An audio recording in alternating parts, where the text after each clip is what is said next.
Tapa Center, sometime unannounced. He's very close to Geshe Sundu, so they both have some affinity, and Geshe Sundu managed to persuade. Same comes in, Sawa comes in from Sarah. So we are seeing a very special Osel hitter tonight with the Chuba because of Geshe Sundu. Thank you very much, Geshe Sundu, for doing this for us.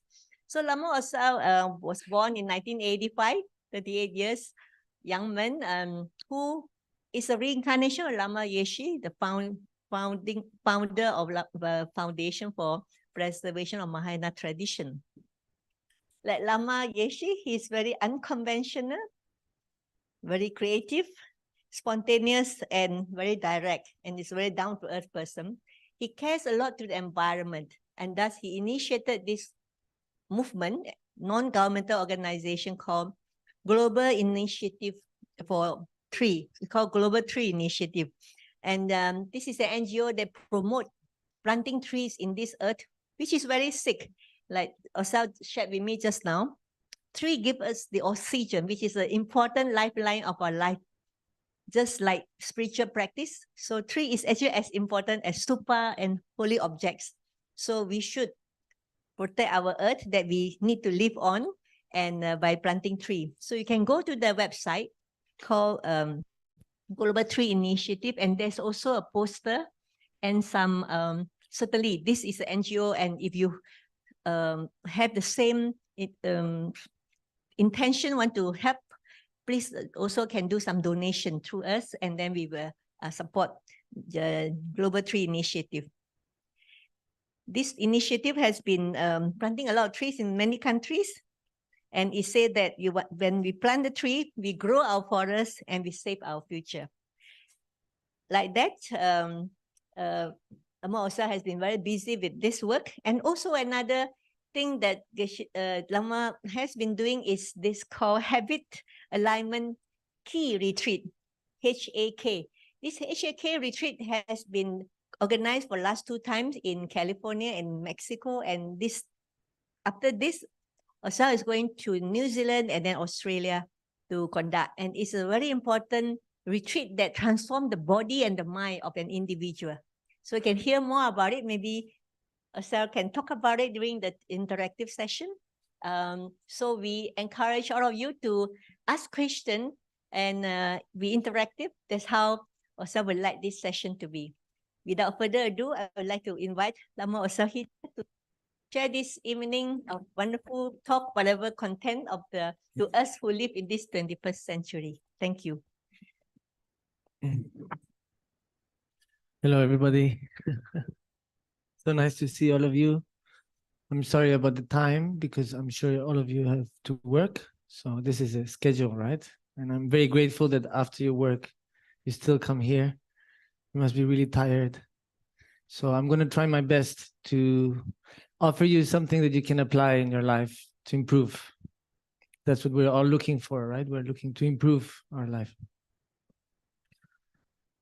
So I'm just going to dedicate first. Okay, Sangye Chedang Sangye Chenam La Changjo Bardo Dame Gesens Sangye Jinso Gibe Sonam Ye Dola Penje Sangye Du Barash Sangye Chedang Sangye Chenam La Changjo Bardo Dame Gesens Sangye Jinso Gibe Sonam Ye Dola Penje Sangye Du Barash Sangye Chedam Sangye Chenam La Changjo Bardo Dame Gesens Dagi Jinso Gibe Sonamgi Dola Penje Sangye Jubara Sho. So yeah, I have some notes prepared, but also I would like for all of you to participate. And so in a while, maybe I'll ask if you want to give me a few subjects that you would like me to talk about, okay? But I'll probably start talking about everyday life and how to apply Dharma in our everyday life. Because I think that's really the most, the thing that we need the most at this time. And today we have many issues in our life, like depression. We feel isolated, right? And we have stress. And then, of course, where the mind goes, the body follows. So healthy mind equals healthy body. Unhealthy mind equals unhealthy body. Because the body really follows the mind, right? So there's very strong connection between the mind and the body, right? According what you eat, what you take, what you feel, then also it can affect the mind, right? And vice versa. Also, how you think, the attitude you have, how you treat yourself and how you treat others, the relationship you have will also have an effect on the body. Because the body is alive, right? So first of all, if we think about how much work all the cells in our body are doing constantly for us, we don't really remember every day. Since we were a fetus in the womb of our mother, from 2 weeks already the heart starts to pump, and it never stops for the rest of our life. So that's dedication. But we don't really remember much the body until the body starts giving us problems. Then we remember the body.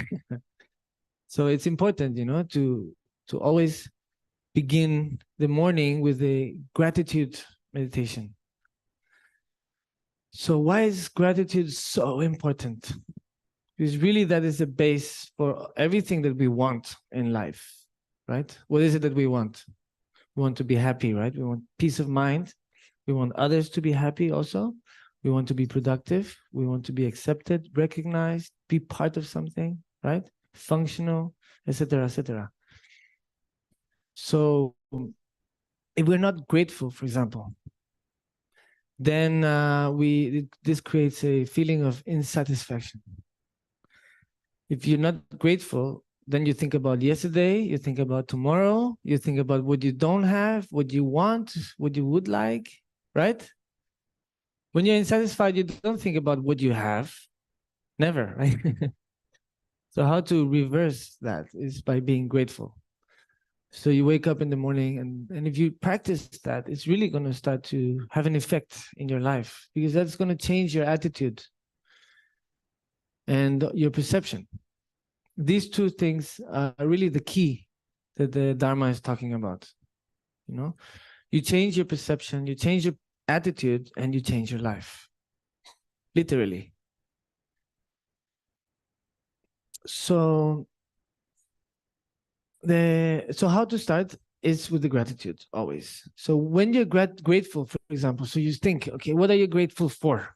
Start thinking, right? So many things. Like right now, what do we have? We have a space. If it starts raining, we're protected, right? We have so many beautiful sisters and brothers here, which we share, we share the connection. And of course, we have a body. We have oxygen we can breathe. And it just goes on and on and on. Even if you think about when your great-great-grandfather met your great-great-grandmother and the circumstances for them to meet. Also, that is something we can be grateful for. Because if they hadn't met, we wouldn't exist. So how many details, how many conditions have to come together for us to exist? Actually, they say life is a miracle. And it is literally a miracle, because it's almost impossible, to be for the conceivement to happen. It's almost impossible, or literally impossible if you think scientifically, So really life is a miracle. And that we're able to interact with life and actually apply the universal law that Dharma talks about. Because the universal law that Dharma talks about is, you can apply for everybody. That's why it's a universal, right?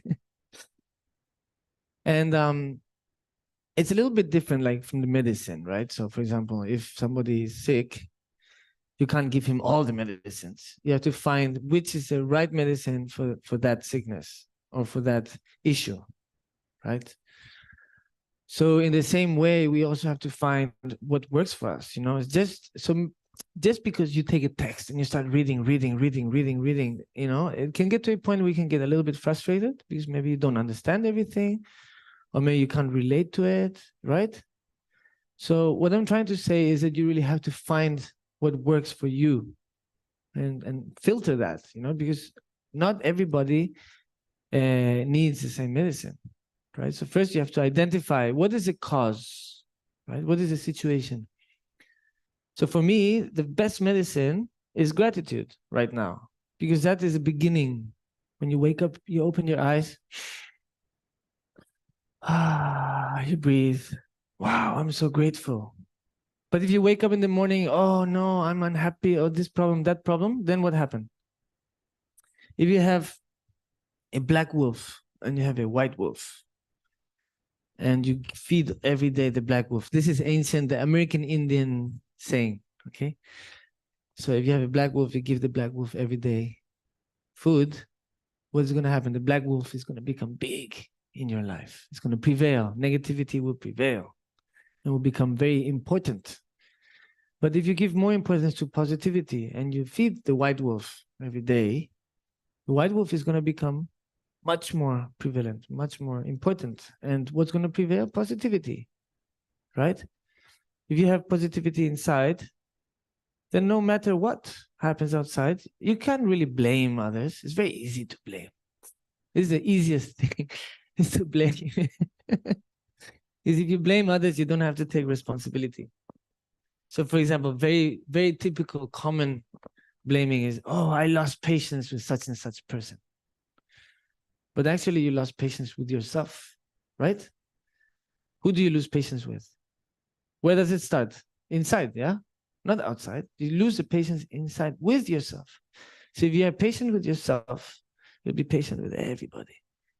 If you respect yourself, you'll respect everybody. If you don't respect yourself, then it's hard to respect others, you know? So really you have to start applying yourself first. It's like with the love also same, you know? If you don't love yourself, it's hard to love other people, you know? And also in the concept of Buddhist Dharma, when they talk about bodhicitta, it's also you have to start with yourself, because it sometimes is a misunderstanding. All mother sentient beings, all mother sentient beings, all mothers, and then you forget about yourself. And then you give, and then, you know, and then what happened? You don't give yourself. And then what happened? And then you have nothing to give. So you have to give to yourself first. Once you, it's like that, you know, in the plane, they show you every time you get on the plane, who has to put the thing, the mask first? Who put? Do you put the thing to the child first, or you put to you first? Put to yourself, and then you put the child, right? Why is that? It's a similar kind of logic, right? So if you have gratitude in your heart from the very moment you wake up, because actually when you go to sleep, it's like a metaphoric death. When you wake up, is a metaphoric rebirth. Every day, the morning you wake up, you're fresh, you're young, right? And then at the end of the day, what happened? Become tired, you know, you become old, right? But actually, old, young is all in the mind. My grandfather, he was 94, he was super young. It's really the attitude and the perception. So in the morning, you wake up, and then slowly at night, you get tired. So this is life. You're young, you get old, and then you die, right? So every day we're preparing for death. And we're experiencing that. So and that's why it's very important to really understand a little bit, even, you know, even if you touch the surface of this concept. This is going to help you a lot to probably become more happy, actually. For me, gratitude is really the base of many good things. Many good things. That's why I wanted to start today with the gratitude. And that's why I keep repeating. It's important, really. It's very important. So, for example, when you're grateful, this is a conversation we were having before. When you're grateful, you don't have that attachment. What is attachment actually? If you search, attachment is fear of losing. That's it. It's very simple. But if you're grateful, then you don't have that fear of losing because you have it. You already have it. You're grateful. You're, wow, thank you for having it. So then you don't have a fear of losing it because you have it. Fear of losing is going into the future and thinking about future, past, da, da, da, da, da, da, da, right? But the past exists in the present and the future comes from the present, right? So you observe the present, you can understand better the past, you can understand better the future. So when you're attached to something that's not yours, really, I mean, what is yours? The only thing that's really ours is our values, our memory, our karma, our conscience, our, you know, thing. What do you call it? Conscience. Conscience? Shiba. This is ours. When we die, we take it with us. Nobody can steal. We can never lose that. The values, for example, when you share, what happens? It multiplies, right? And you can take it to your next life. Nobody can steal. You don't have to be worried about anything. You know, the outside wealth this brings a lot of worry and a lot of things happening there, you know? So the values today in society are actually upside down. Material wealth is not really that important. If it was important, all the billionaires would be super happy.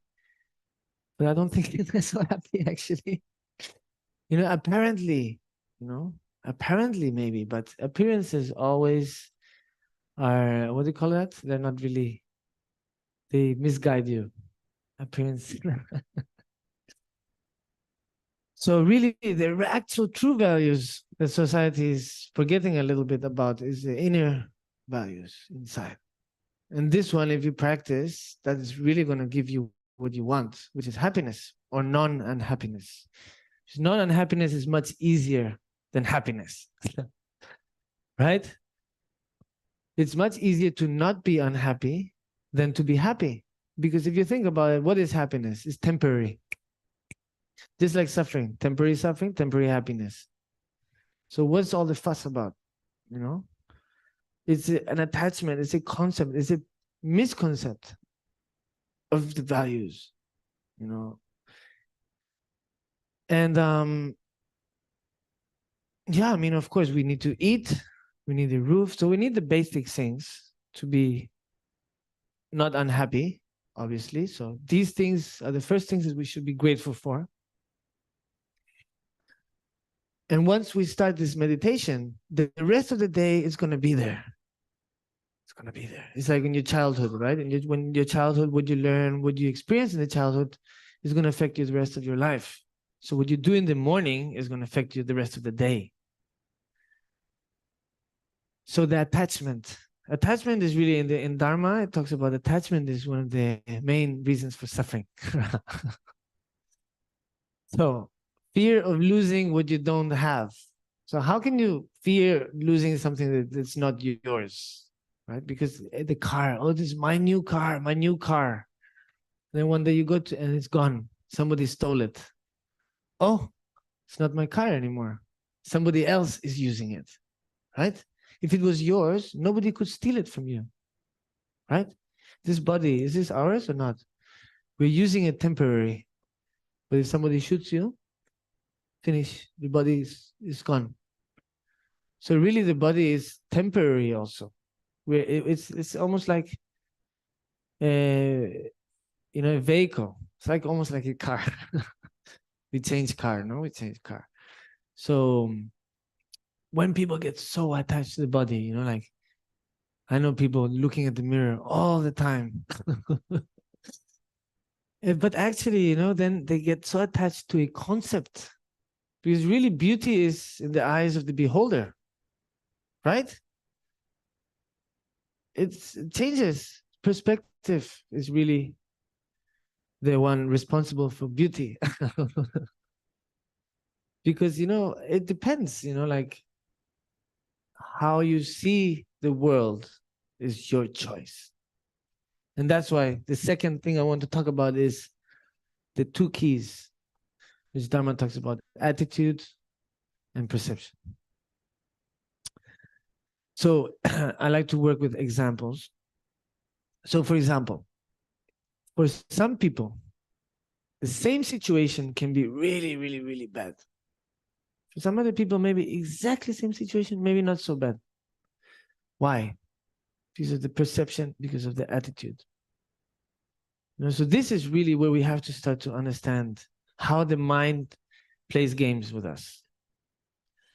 I'll show you another example. I like to use this example very much. If we do a group photo, like today, we do group photo afterwards, if you want. So then when maybe the group photo come on social media, wherever, what is the first thing we're going to do when we look at the photo? We look for me, big me, I, right?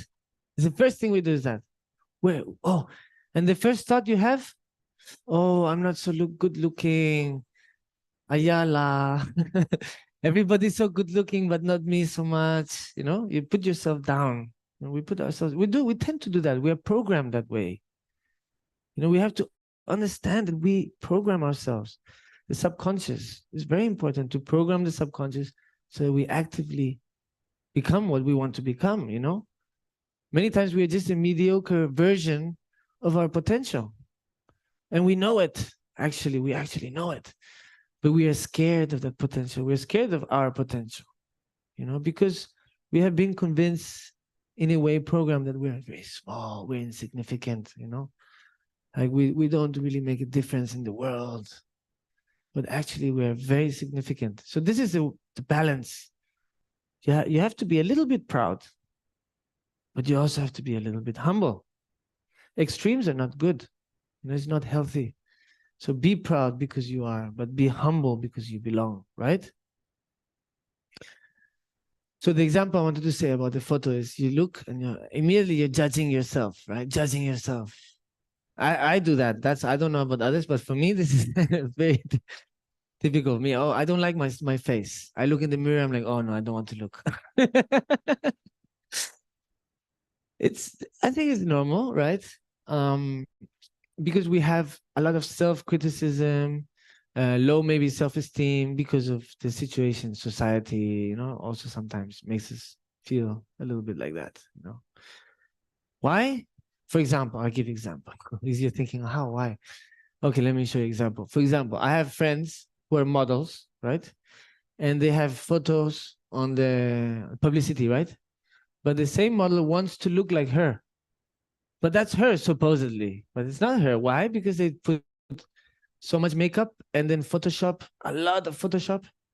Make the throat, this thin, this one here, the thing, make eyes long, nose, da, da, da, da, da, da, da, da. And then even the same person who's a model, look at the photo, say, wow, I wish I was like that. Right? This is the idealization of society. It's the concept of beauty. And we suffer because we think, oh, I have to be like that, otherwise I won't be accepted. You know, because this is one of the things that we really want is to be accepted, to be recognized, right? That's why social media is so popular. Bing, or we get the dopamine.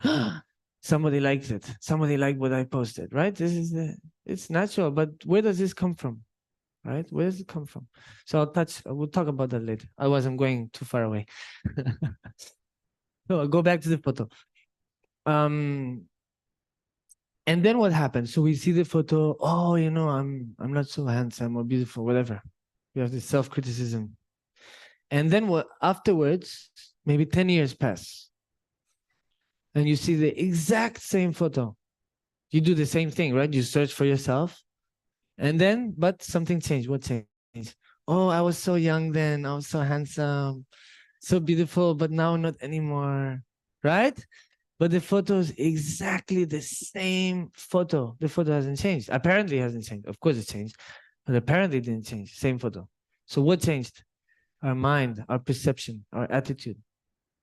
The attitude towards that person 10 years ago is very different than the attitude we have today. Why? This you have to investigate. This is called analytical meditation. It's complementary with the practical meditation. You have to put together.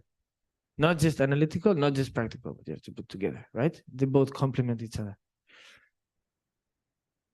So that's why this is a very good example to show how your perception and your attitude really has an effect on your state of mind. So, for example, if you have a very positive attitude, no matter what happens, you're going to be positive, and then people are going to want to be around you because you help them uplift. You know, you help them to uplift because of your attitude. And where does that attitude come from? From the perception. How you see, you choose how to see the reality. You can see it as very negative, or you can see it as very positive. That's up to you. It's your choice. It's your job. Nobody can do that for you, right? We have a responsibility, each of us, with ourselves, and there's nobody else to blame about anything. Oh, my parents didn't bring me. Oh, they did this, oh, the school, oh, da da da da da. We'll always look and search for reasons to put ourselves down, to be unsatisfied, to be unhappy. You know, we always, because that's how we're programmed, right? Why are we programmed like that? Because it's called capitalism. It's called consumerism. You know, if we are satisfied, like for example, if people had a lot of self-esteem, the cosmetic industry would go bankrupt.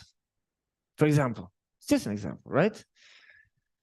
So that's why also we try to fill up a empty space we have inside by buying, buying, buying. We think that's going to bring us happiness, you know. But the moment it's ours, we start finding defects. But when it's not ours, wow, we idealize. So when I have that, I'll be happy. When I have the perfect marriage, or the perfect family, or the perfect job, or the car, or the whatever it is, doesn't matter, or the guru even. A lot of people idealize the guru, get so attached to the guru. You have to check. Then it's becoming counterproductive. That's why extremes are not healthy. We really have to, check our mind every day.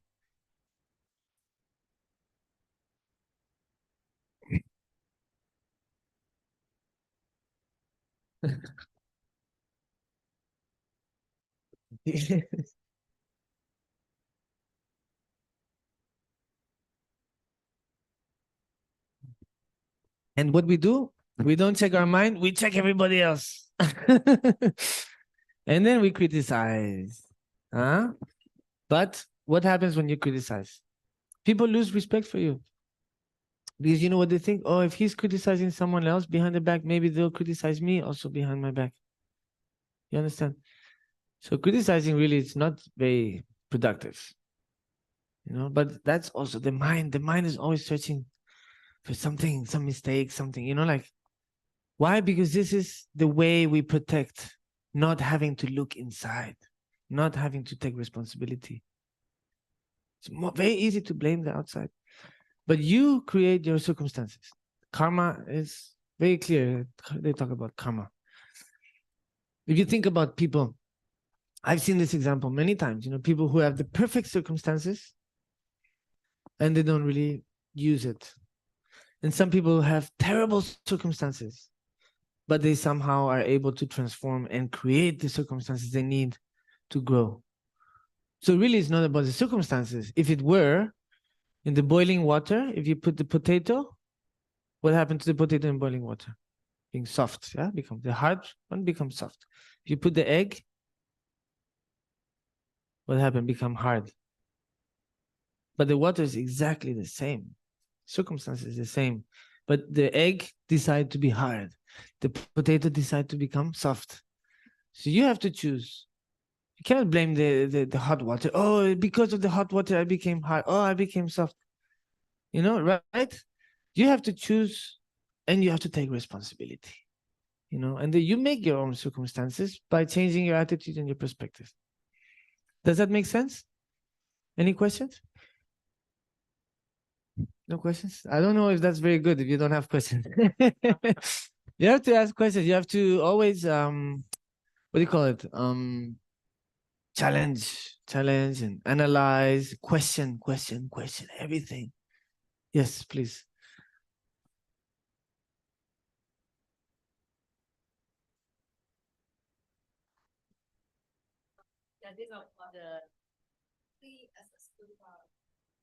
Ah, yeah. Maybe you could explain more? Yeah, definitely. Because now I like we this. need trees, you know. So Okay, I'll talk about that. Definitely. Then we come back again, okay? So yeah, the trees. But actually this question is not really related to what we're talking about. But anyways, it's okay.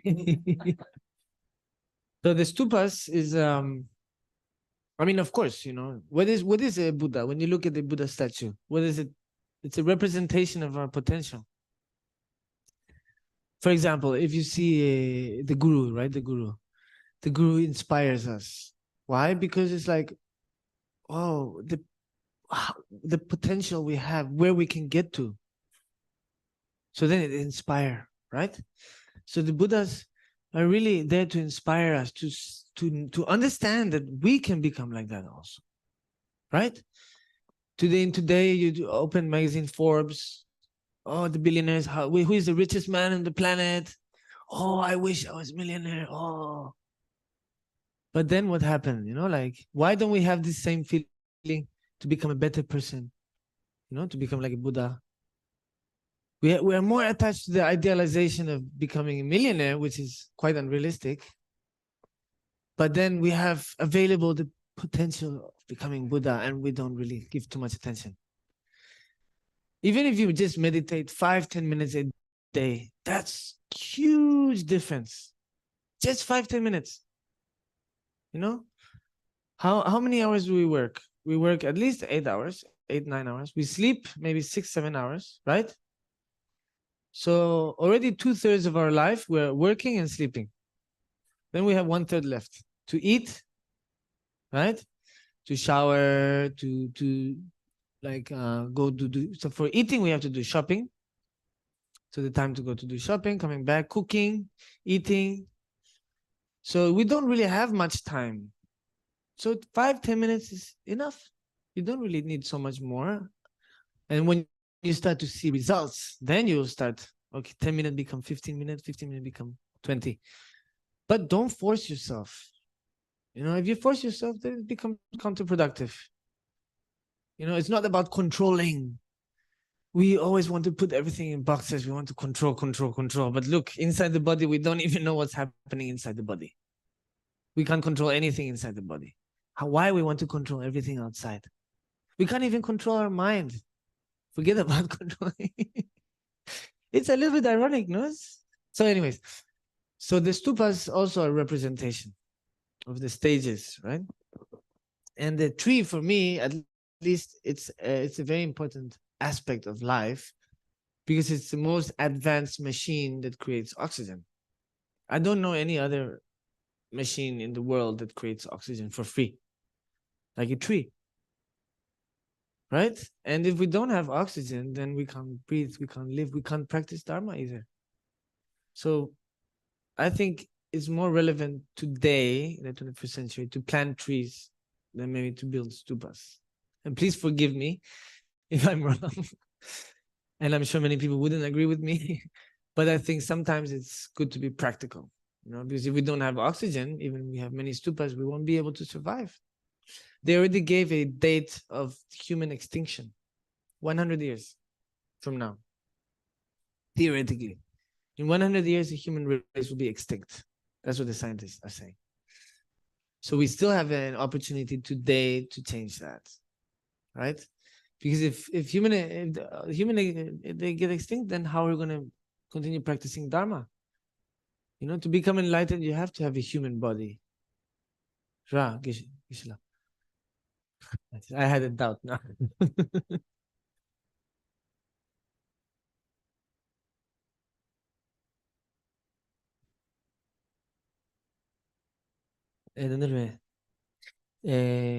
수부 미기 수부지메나 아니 상게 투마라.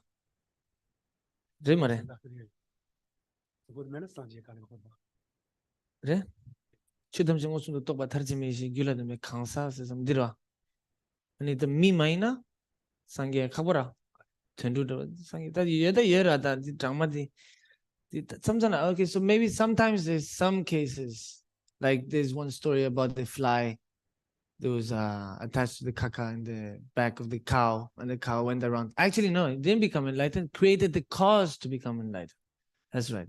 So yes, correct. So if, to become enlightened, you have to be human.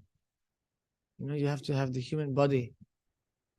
So if there's no more humanity, then we have to go to another planet to continue practicing Dharma. So let's hope that doesn't happen. So we still have an opportunity now. So this is mainly one of the reasons I think it's very important to plant trees. And also it's Dharma in action, you know, because you're not doing it for yourself. You're doing it for humanity, for all sentient beings on the planet, for the environment, because the planet is alive. You know, the ancients, they call it Pachamama. She's the mother, Gaia, right? The planet is alive. And the problem is that we don't want to adapt. We want nature to adapt to us. We force nature to adapt to us. And of course, that's what's happening. You know, we're destroying the environment and ourselves together because we don't want to adapt. So we have to find a middle way, right? We can adapt, but also create nature to adapt to us, but middle way. So I think the first step, planting trees, this could be very beneficial way to start to also reverse your carbon footprint. We all have a carbon footprint. Every day we're creating carbon footprint, right? So how to reverse that? By planting trees. I think that's the most effective way. And also understanding about sustainable consumerism and all these concepts, because we have an impact. Our lifestyle has an impact on the environment, and we have to be aware of that. Single-use plastic, for example. How many plastic bottles do we throw every day on the planet? Anyways, it just goes on and on and on. But the thing is that you have to be positive and put into action, you know, like bodhicitta. Bodhicitta, you can sit down, meditate, all mother sentient beings, all mother sentient beings.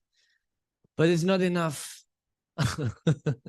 You have to put it in action. You have to put it in action. You have to do it, not just think, right? If we're always just only thinking, not doing anything, then it's difficult to really have any results. So, going back to the attitude and perception. You change your perception, you change your attitude, you change your life. Really, that is what Dharma is telling us. Okay, in a simple way, form that we can use to apply in everyday life. So what is the first step? Gratitude. Then to start to be aware of our mind. Not so much to control it, but to observe it. So we can't really control anything. It's an illusion. The concept of control is an illusion almost. We can flow, that we can do. But control is very relative. It's relative.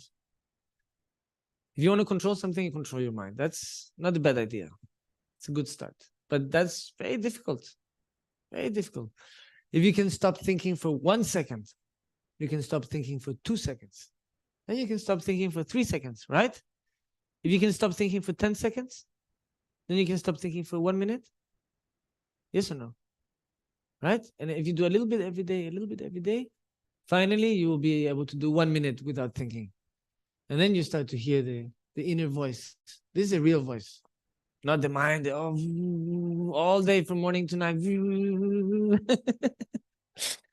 Right? You can even get headache. And sometimes you can't fall asleep because too much thinking.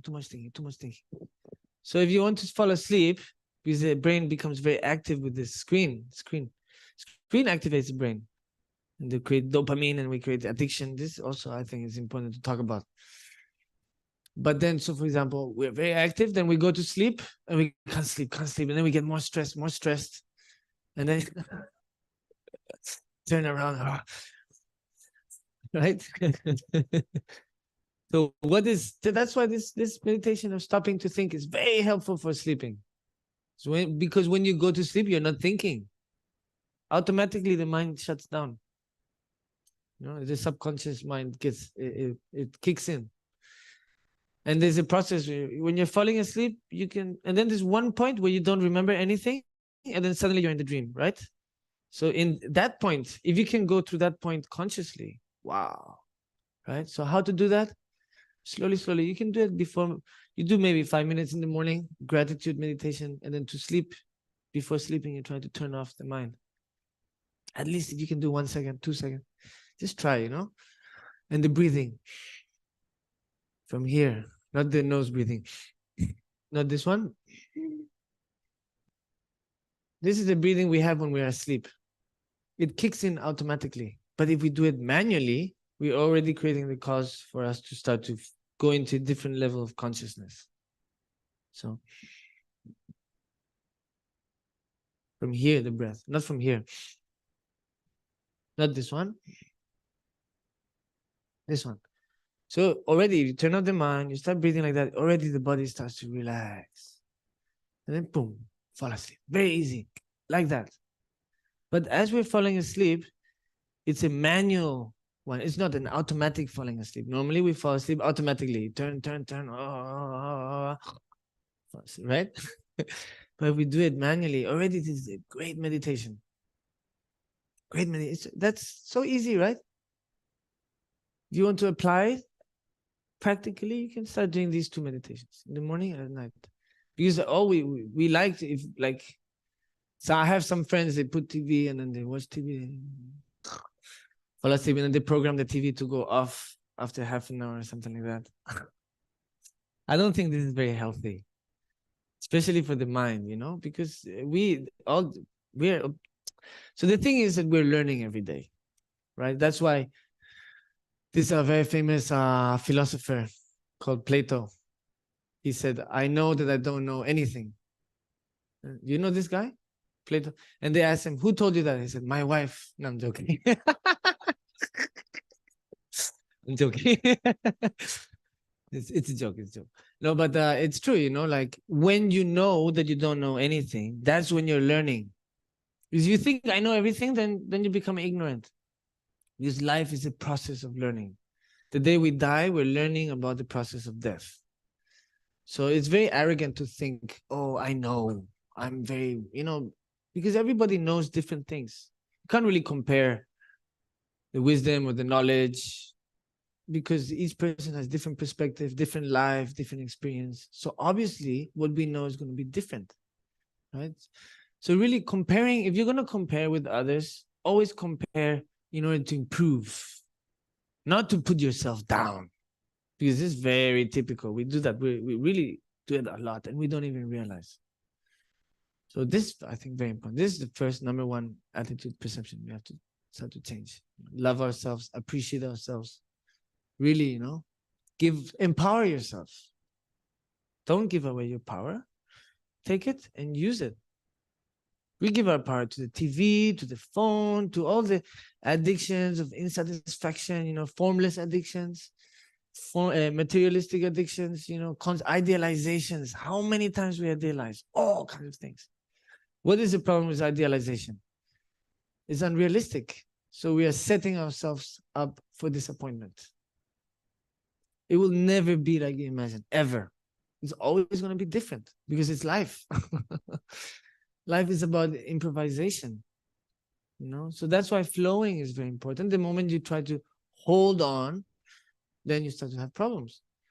Because life is flowing, life is moving. It's like a river, If you try to stop, then in the end, the river is going to take you anyways. Because that's life. Life is changing constantly. So if you're going to get attached to something, get attached to your improvement towards, you set a goal, right? And you get attached to that if you want. I mean, you can use it. You can use it, or anger also you can use it. It's not necessarily has to be destructive emotion. You can use anger with yourself. I have to push myself, like I'm not doing, like you can use it, but not in a destructive way, not in an unproductive way, in a productive way. It's just an example. For some people it works, for some people it doesn't work. If people are very angry people, you use the anger for improving, right?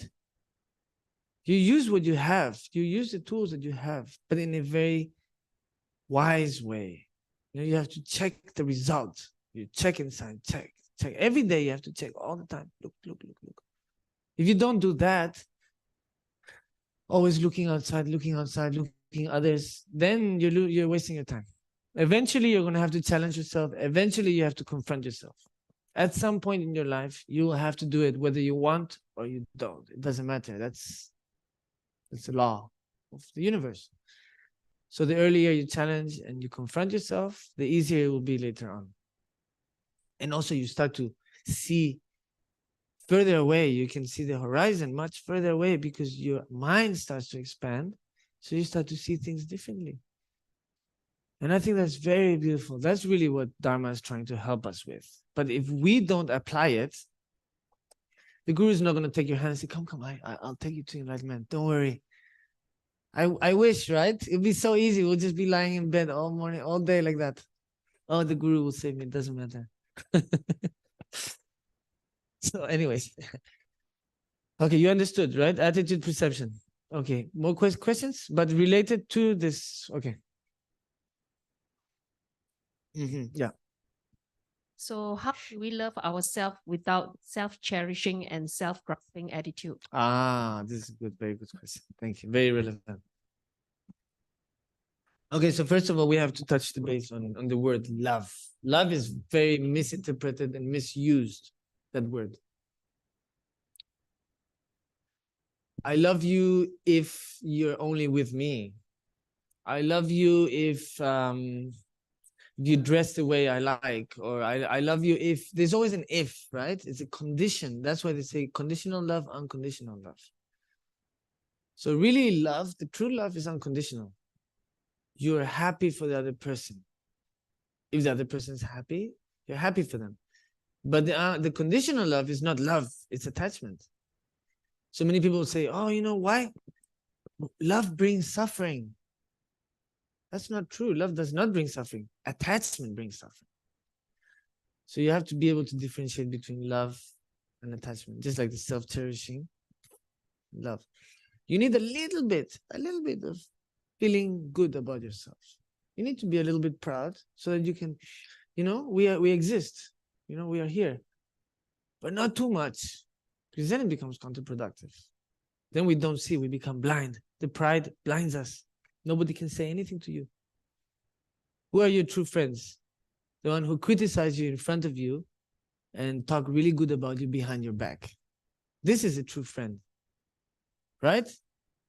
So many people, they see in front of you, they don't say anything. And then behind you, they papa criticizing a lot, right? This is not a true friend. But why sometimes, even if you have true friends and they won't criticize you, I'm talking about constructive criticism, huh?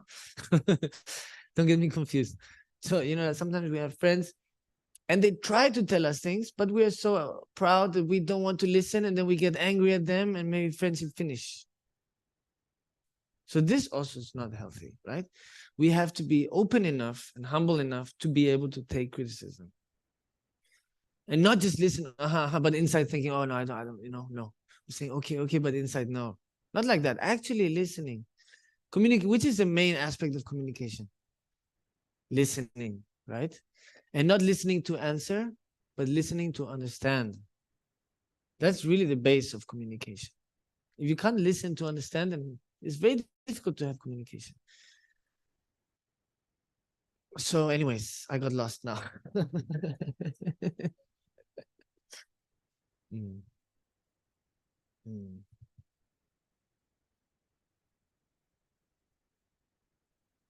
Yeah, so sometimes we're scared to criticize our friends because we may lose the friendship.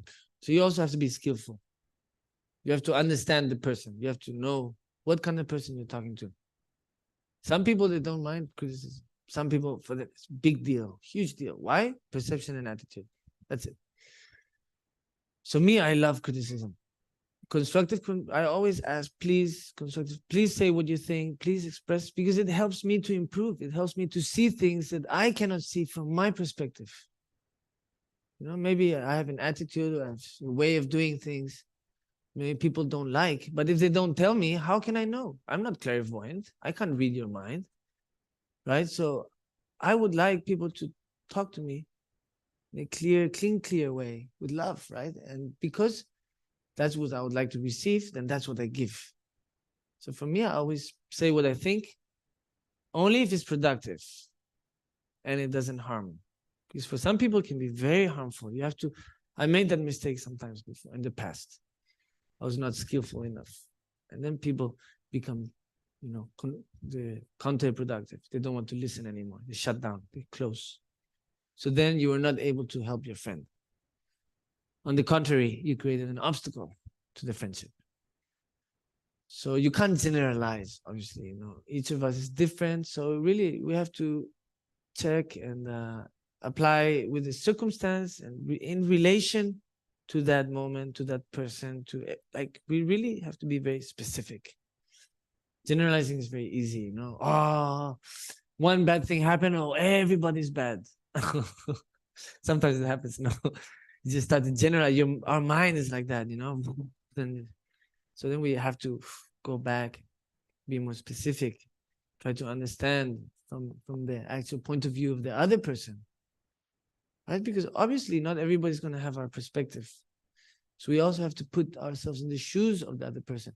That's called empathy, right? Empathy is the beginning of compassion and bodhicitta. It's not that, but it's the beginning, right? It's first steps, baby steps, empathy. And so going back to your question, how do you recognize or how do you not confuse self-cherishing with love, right? So it's our gut feeling, we know. Because which is the number one brain? Where is the number one brain? Here, the stomach. Number two brain, the heart. Number three brain, here. But where do we make all our decisions? From here. And here, nothing. So there's a disconnect, right? So really, why do they say, your gut instinct? Why is this coming from very ancient? It's word, right? Gut. Why? Because here is where you really should make the decisions. Here. And then here you feel it. And then the intellectual aspect kicks in and says, okay, try to kind of relate to the reality, to society. We have to have a way to relate, because so that's the logic, right? But you can't always follow this because the mind is very relative. According to your emotion, it's going to change. If you're angry, you're going to see it in a different light than if you're very happy or not.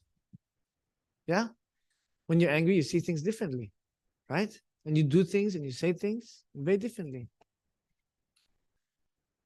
So, anyways, more questions? Yes.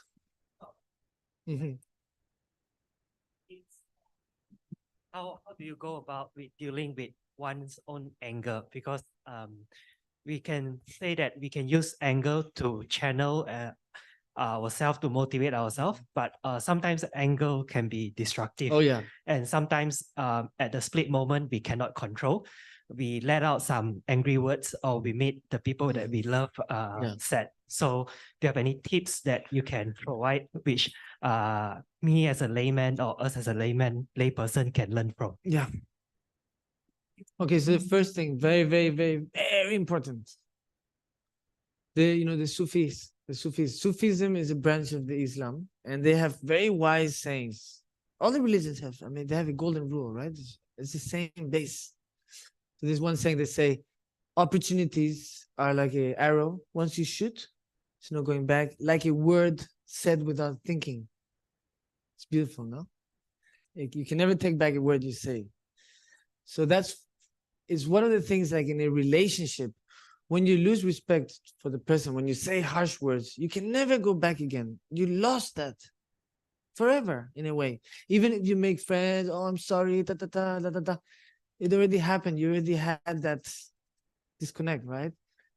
You can never go back on that. So it's very, very important to always apply that to yourself so that you can apply that to others. The moment you lose respect for yourself, then you lose the respect for the others.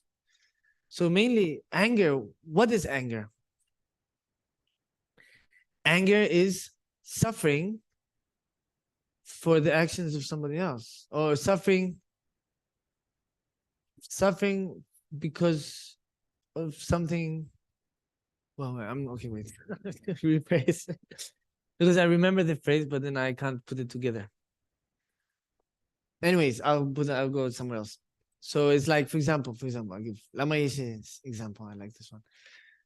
So, for example, in the middle of the night, at 3 a.m., if somebody comes to your house and knocking on your door, what do? You're very suspicious, right? Who are you? You don't know the person, so you probably won't even open the door. If a family member comes at 3 a.m., maybe you open the door a little bit and you're like, what do you want? What's going on? You know, like, you're still suspicious. Like, why are you here? You know, you're like not really open. Oh yeah, open, come, have tea. At 3 a.m. you're sleeping, you know, it's like, what's going on? You know, maybe he's drunk, maybe some problem, something, you know, you already start projecting. But then, for example, when anger comes, what do? We open the door, we offer the anger, our body complete. The house, it's your house. You want to burn down the house, burn down the house. We offer tea to anger. Anger is like a stranger. It's not really, you know, it's something we invite. You know, so why would you be suspicious of a family member at 3 a.m., but when anger comes, you give him full power? If you think like that, then you start to maybe change a little bit this aspect.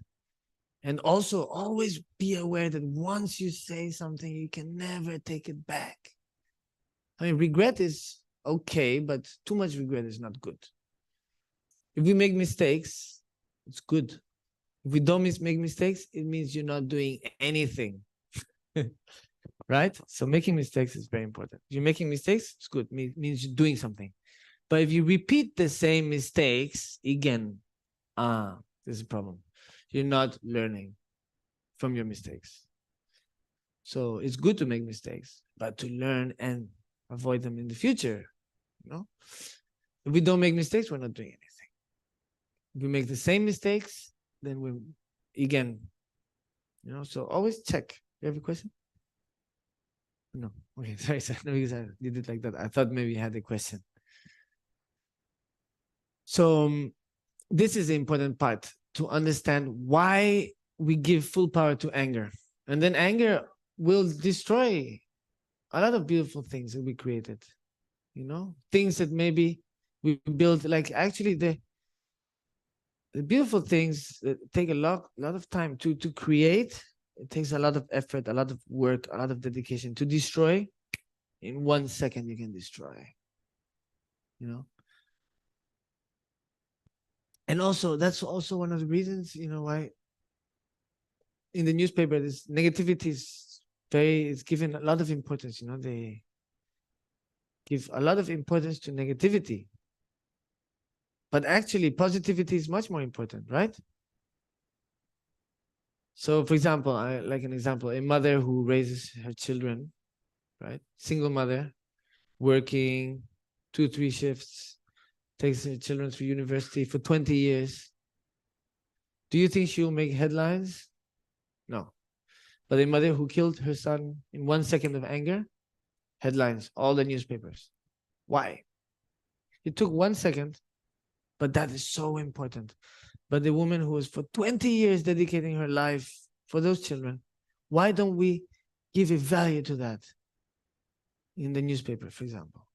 This is something we have to understand, society. Anyway, they program us to overvalue negativity much more than positivity. And again, going back to the example of the white wolf and the black wolf, it's a choice. What do we want to prevail in our life? Positivity or negativity? Obviously positivity, because that's really going to help us not to be unhappy, to be more productive, you know?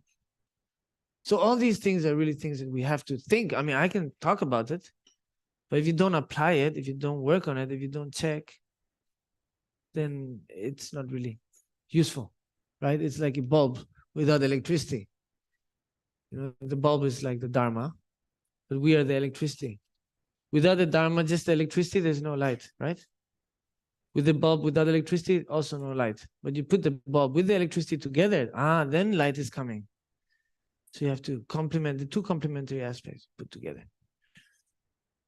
Okay, did that answer your question about anger? Yeah. Okay.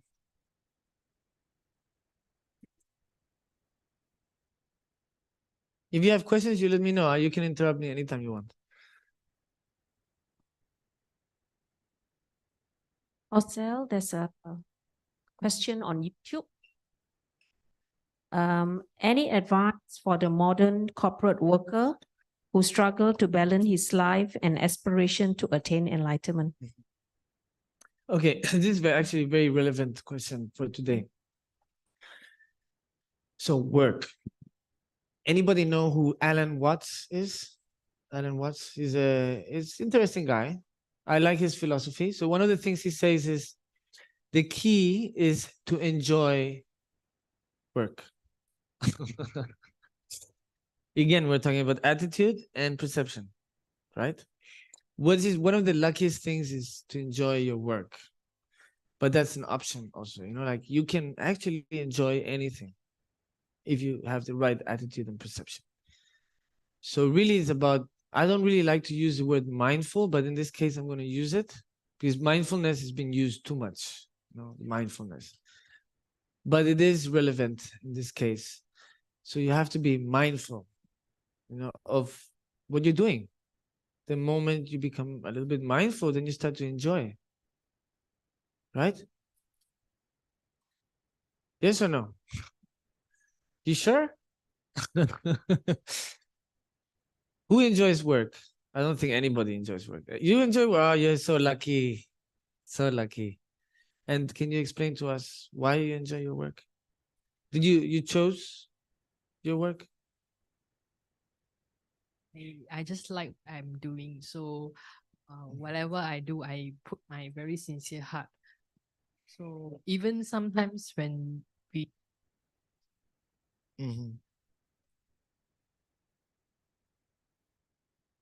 improve myself. Good. Yeah. So you always enjoy the work, or Yeah. always, whichever work, doesn't matter. Yeah. That's it. That's the key. Alan Watts was talking about that. You know, that's important aspect of our life. Because we don't live to work, we work to live. There's big difference. You know, we're educated to work, but we have to learn how to live. Nobody really educates us how to live. So we have to make a difference there, you know? And yeah, if you anything you do, it's all about how you see it. So I'm not going to repeat again and again, but sometimes it's important, you know, because I have to get it inside. So anyways, if you get bored, you let me know, but I will keep repeating anyways. But that's really, I think it's an important aspect. So when you become more mindful and more present, then you start to enjoy things. It's like meditation. You can do meditation while you're working as well. You can meditate any time of the day, doing anything. Even if you're in the bathroom, you can meditate also. It's not disrespectful to meditate in the bathroom. You know, it's just a process of life. So any situation you can apply meditation, always. And if you start to do that in work, then it's going to start transforming. Also, if you are happy, if you feel good, then also the other people around you will also feel better. This is also something I think I should talk about. It's called, I give it a name, I call it the energetic snowball. Sounds good, no? You know, it's snowball. Here, I don't think you have snow, but the concept of the snowball is like first a small ball like that on the top of the hill, and then you throw it, it starts becoming bigger, and at the end, it can destroy a whole house, right? How big? But how did it start small? You know, so the inertia, big, and then if it hits a house, it can destroy it completely. So the energetic snowball, it happens a lot at work because people are stressed, they're unhappy, they're angry, they are frustrated. And then what do? Energetic vomiting. You know? And then what happened? If you also are not doing so well, you're unhappy, you're frustrated, then also you explode also. Then two people, right? And then one person says something, then the other person, and it become bigger. And then everybody starts to get involved, take sides, whatever. Why is that? Because each person is only thinking about them. They're not really seeing the other person. They're only saying me, big me. So how to switch that? For example, if somebody comes to the work and they're very angry and shouting and frustrated and maybe talking bad to you and insulting you, what is the first thing you do? Me, right? Oh, they insulted me. Then what do? We react. We condition. So which is the key? Is first thing you have to do when you see somebody angry, shouting at you, sending you all this bad energy, frequency, whatever, instead of being like me, you say, them. They must be suffering so much in order to speak like that or to treat others like that. Inside there must be so much suffering. So immediately your attitude changed. Suddenly you feel compassion, you feel love, you feel caring for them. You don't want to hurt them. And then your words, when you answer, it will be different because you're not taking it personally. Right? You disconnect from this ego concept. Why? Because you're thinking about the other person. That's why gratitude, empathy, we're touching these two things already, very, very useful for a productive life, for a life with not unhappiness, a more happy, harmonious. Because what is the most important? Harmony. Inner harmony, outside harmony. But it's not about sacrificing things, for that harmony, It has to come naturally. You can't force it. All the most important things in life we can't see. It has no color, it has no shape. Like the love of a mother. The most important things in life you cannot buy with money. You cannot see, you cannot touch. Think about that.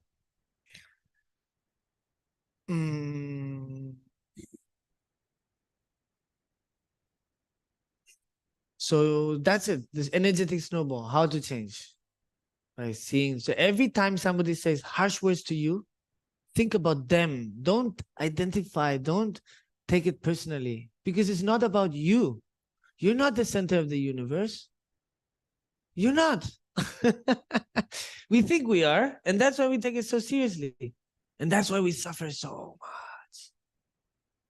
Me, big me equals big suffering. Small me equals small suffering. It's logical, right? Yeah.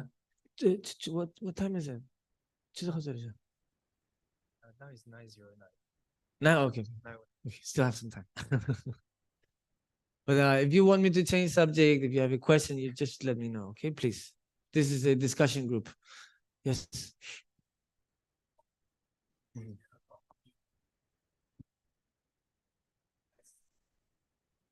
Not being.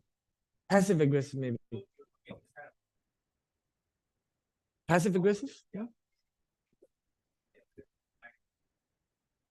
What does it mean, conniving? Yeah. Yeah. It's not simple. Yeah. Absolutely. Okay. Okay, so in that case, what is your attitude towards those people? They're probably jealous of you, and that's why they're putting you in that situation. If those people, they're doing that, instead of saying me, oh, they're doing this to me, you have to think, why are they doing it? And they're probably doing it because they're jealous. So then you have compassion. And what does that mean? It means you're doing good. It's a good sign, actually, that you are successful. This is what we want. We want to be successful, right? In the financial world, whatever. Inside here, maybe not so much. But you have to have the balance. You need some money to be able to eat, to have a good life, to be able to also offer. But if you have too much, then it becomes a lot of suffering. Because then you want more, and then people can steal, you can lose, and you spend so much time worrying. And worrying is really counterproductive. Just give me one good result that worrying gives you. Difficult, no? There's not much result in worrying, and we worry a lot. Why? Because of fear, because of insecurity, because of attachment, thinking about the past, thinking about the future, thinking about what are people going to think about me. If I give more importance of what people are going to think about me, I'm not really going to live my life. I'm going to live their life, right? And it's really about living your life, right? So you can benefit others. First, you improve yourself, and then you can benefit others. What is life really about? It's about sharing. Sharing and caring. And we share everything. We share the space, we share the air, right? We're sharing everything. Right now, we're sharing the space. Here, we're sharing the same oxygen. We're sharing so many things all the time, you know? All the time, we're sharing interdependence. It's very easy to think, oh, I exist by myself. But actually, we only exist because we depend on so many circumstances. Like the circumstances of our great-great-grandparent meeting our great-great-grandmother. That circumstance is part of our existence. So it's interdependence. In order to exist, we depend on infinite, countless causes. So anyways, does that make sense? Yeah? It's really, you just have to apply it to the circumstance, but it's a universal thing. You know, it's just a question of slowly changing your mind. That's really what we're trying to be able to do. It's mind science. You know, the Buddha Shakyamuni was already teaching that 2,500 years ago. Today, the scientists are like, wow, we discovered quantum physics, neuroscience, you know. But actually, already 2,500 years ago, they already knew that, you know, because by sitting down and meditating. Isn't that amazing? The scientists, they still don't understand. How can you understand what we understood through all the science, all the investigation, just by sitting like that? But it's true, it coincides, you know, and that's, I think, is so amazing when His Holiness the Dalai Lama, he organizes, you know, the discussion, the panels, the groups, you know, of quantum physicists talking with the doctorates of emptiness, the Buddhist philosophy. And that is so, and they're always on the same page. That's amazing. That's why I really feel we're in a golden age now. You know, we can think, oh, very negatively, or we can think very positively. And I think it's very positive. Right now, I think there has never been as many opportunities as today in the history of humankind. Of course, there's a lot of misinformation. That's why we also have to filter. It's important to filter. There's too much information, too much misinformation. That's one of the things, but we can manage. I think we can manage. Okay, no more questions. I'm going to continue. Okay, please.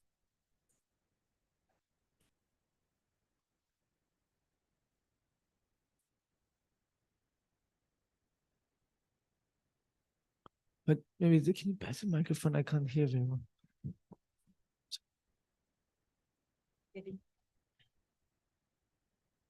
Hi. What should be a general guide to how much time we should put to this life material concerns, and then how much time should we put towards Dharma for future lives? But every moment can be Dharma if you want. It's not, you don't have to force yourself, you know? You really don't have to force yourself, because then it becomes counterproductive. You have to enjoy it. You have to enjoy it. Then it becomes so productive. Really. You force yourself, then maybe it's not the right thing for you. Just like each person has to find the medicine by looking at the cause. But sometimes you don't even need the medicine if you can find the cause and eradicate the cause. Right? If you take away the cause of the illness will disappear. So not always do you need the medicine.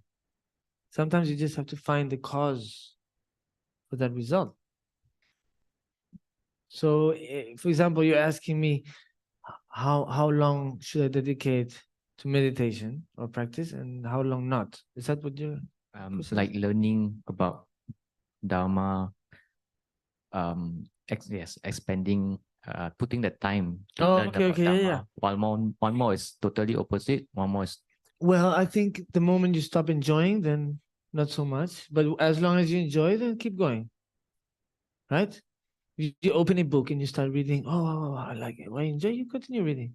The moment you, maybe you can close, give some space, pick it up later at another time, right? But if you force, what's going to happen? You're going to get frustrated. And then you're going to have a rejection towards that, an aversion. And we don't want to have that, right? We want to be able to enjoy that. You know, and many times that's the thing, you know, we have this concept that we have to force ourselves, we have to push ourselves. And if we don't do that, we won't be successful. right? That's a concept that we have, you know. I'm not talking about procrastination. Okay, I'm talking about the balance. The extremes are not healthy. Extremes really are going to create problems in your life. For example, water. You can have a glass of water, it's okay, but too much water then makes tsunami, right? So extremes, even if it's completely harmless, in extreme it can be harmful. You know, so you don't want to saturate yourself. You want to be able to enjoy it. At least that's from my perspective. Some people need to be saturated. Some people enjoy that. You know, they enjoy getting saturated and the intellectual, you know, mind sharpening and pushing. Some people it works. So then, you know, you just have to see, identify what works for you. Nobody can really identify that for you. And that's why making mistakes is okay, because you're trying. What happens in the education system? Sometimes they make us scared of making mistakes. And then we lose creativity. And being creative is beautiful. So don't be scared of making mistakes. That's really the way to learn. That's the best way to learn for humans. We humans, we learn with mistakes a lot. But be careful, because some mistakes are irreversible.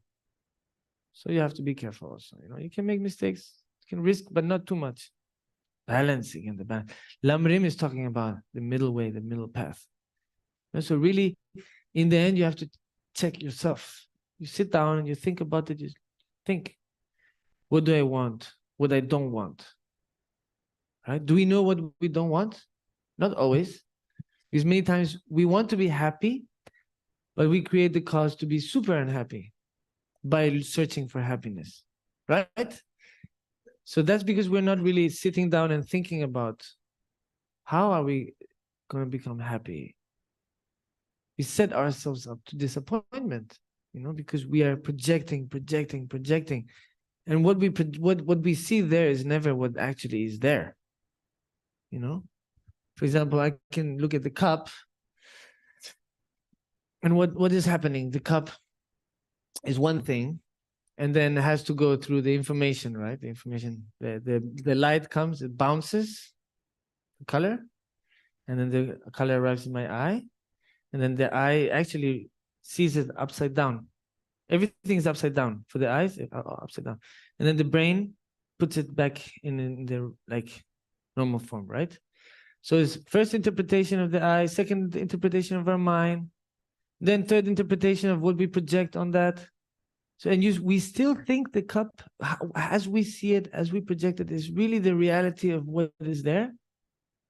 Isn't that a little bit ridiculous to think that everything we see is like that? You know, we believe it so much, like as if solid is real, and we follow, our mind follows that, and then we suffer because it doesn't coincide.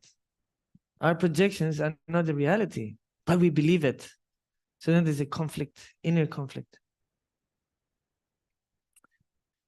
And then we can't identify why we have the inner conflict. You know, it's so subtle, so subconscious that we don't understand why, but there's something is wrong. You know, and this situations happen a lot, in many different circumstances, different aspects, you know. That's why meditation is not only about sitting down. I mean, you can meditate lying down if you want. You don't have to sit down like the Buddha, oh, for 1 hour, I cannot move.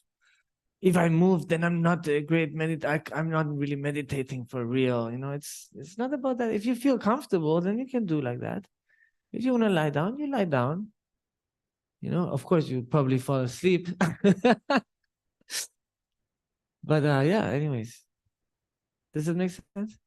Yeah? Please. Because I just worry if I keep doing what I enjoy, then when death time comes, I just worry that time I may regret not putting the time to more towards Buddhism, Dharma. It's a good technique. It's a good technique. Fear. Thank you. But fear, actually, you have to be careful with fear. I mean, you can use fear, but not too much. You know, if you make decisions based on fear, sometimes they're not the right decisions. You know. So, yeah, it's relative also. You have to see it for yourself, you know. But if you do today, you worry for today. Don't worry about tomorrow. Because what you have now is today. So if you don't do it, I mean, if regret is sometimes counterproductive. In Tibetan, they say, there's one saying is like, why regret what you can't change? Right? If you can't change it, then what's the use of putting so much attention, energy, time, and space on something like that, which you cannot change? I mean, if you have enough regret in order not to make the same mistake again, then yes, it's productive, right? But not too much. Otherwise, we suffer too much, and then it creates problems, right? Okay, so I'm going to continue. I think maybe you had a question. Yeah. Can you pass the microphone to her? Thank you, Lama. Yeah, what's it there? Lama, kindly share your inspiration where there's difficult situations in your life, examples where your gut feel and your mind are not aligned, and how do you overcome it? It takes time. You just have to give time to time and give yourself space.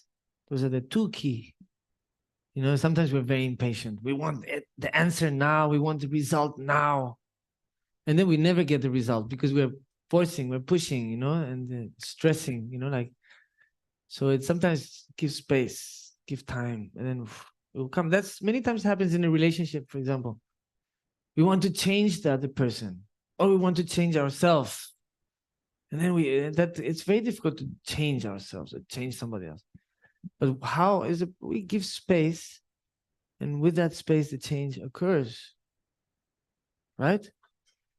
So in that aspect, it's pretty. Does that answer your question? Yeah, I think behind you had the yeah. Okay.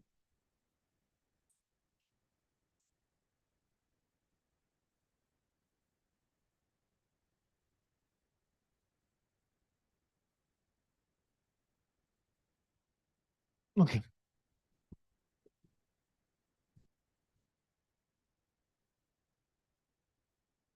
Taken, you just now told us that the more life you cannot see, you cannot touch. Yeah. Now, please excuse my ignorance. What are they? Yeah,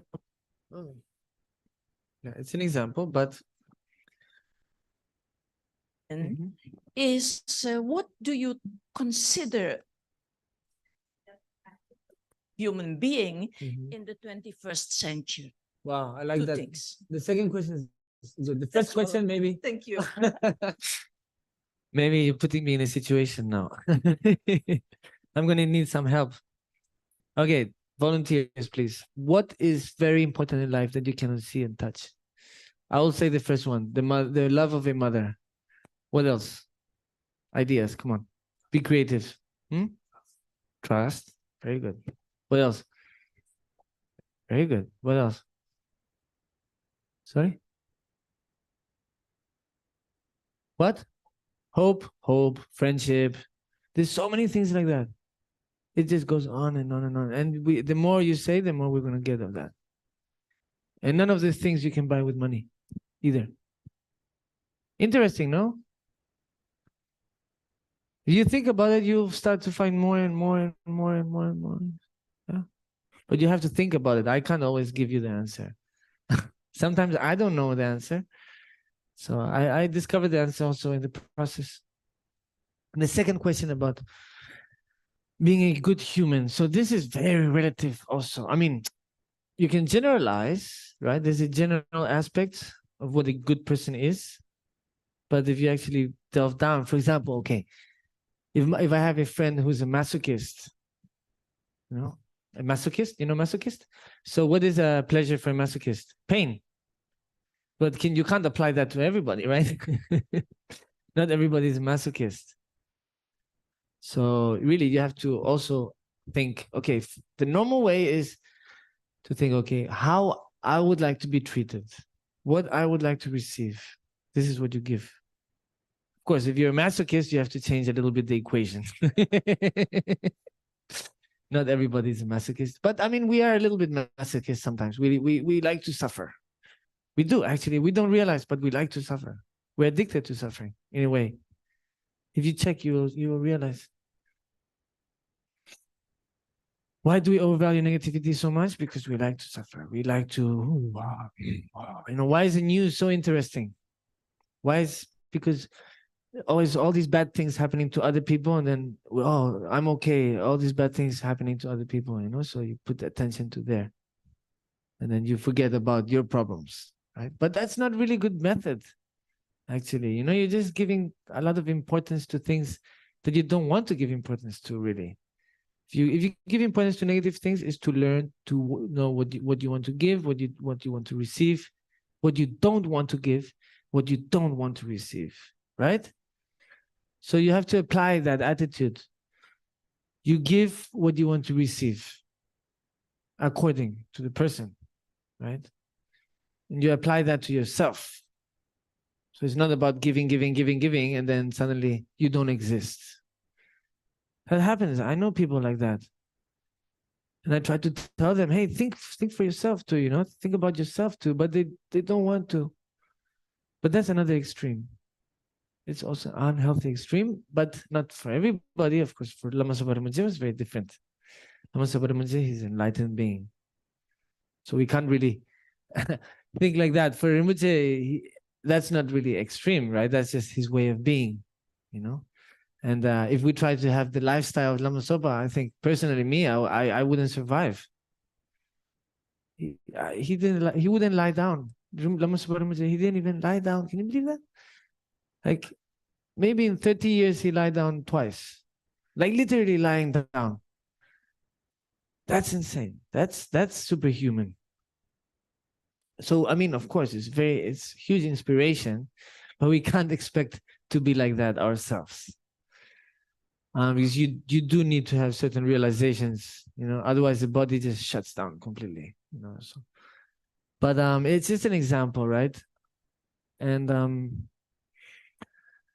so you dedicate time for yourself, and you treat yourself with kindness. You treat yourself with respect.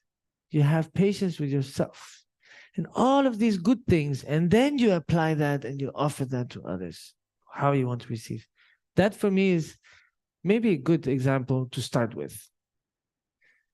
Because really, Dharma, if you're a Christian, if you're a Muslim, if you're a Hindu, Dharma helps you to be a better Hindu, better Muslim, you know. And if you learn about the Quran, and if you study about the Bible, there's many things that coincide also with the Dharma, because the base is the same. It's the golden rule, right? So it's not about me, our, you know, like we have that concept, me first, then my family, then my country, my planet, my galaxy, the Milky Way, my galaxy, right? We do have that concept. But if you check, where is the borders?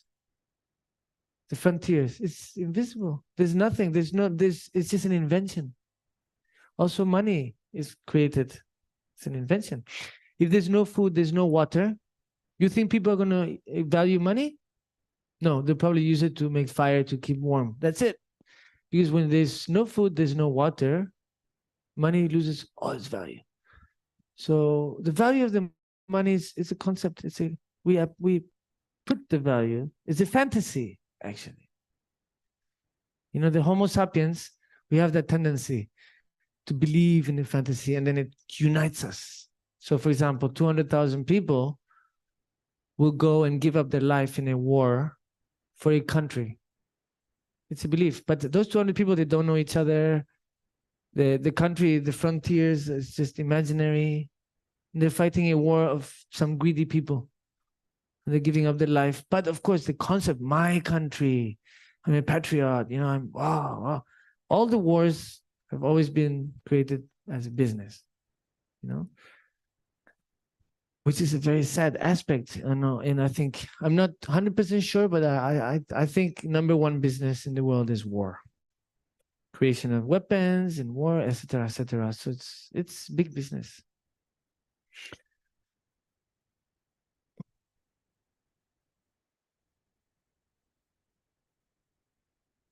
Yeah. Anyways, okay. So can I continue? Yeah. Are you bored? Tired? Do you want a break? No? Good? Everything good? Okay.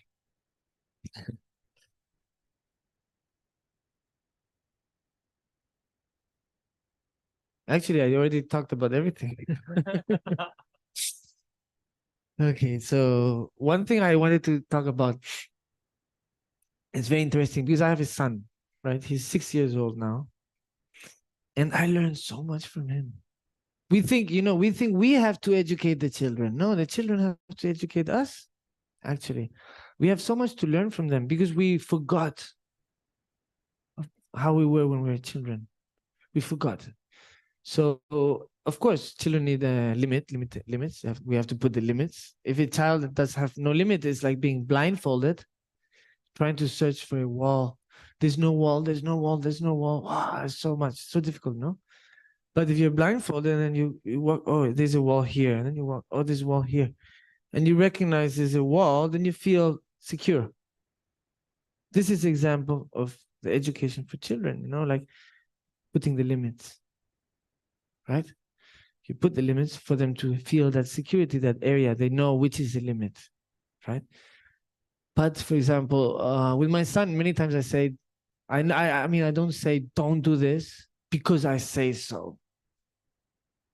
He won't listen. He'll be like, well, I don't care. Who cares? He's a rebel like me. I think it's good to be a little bit rebellious. It's good.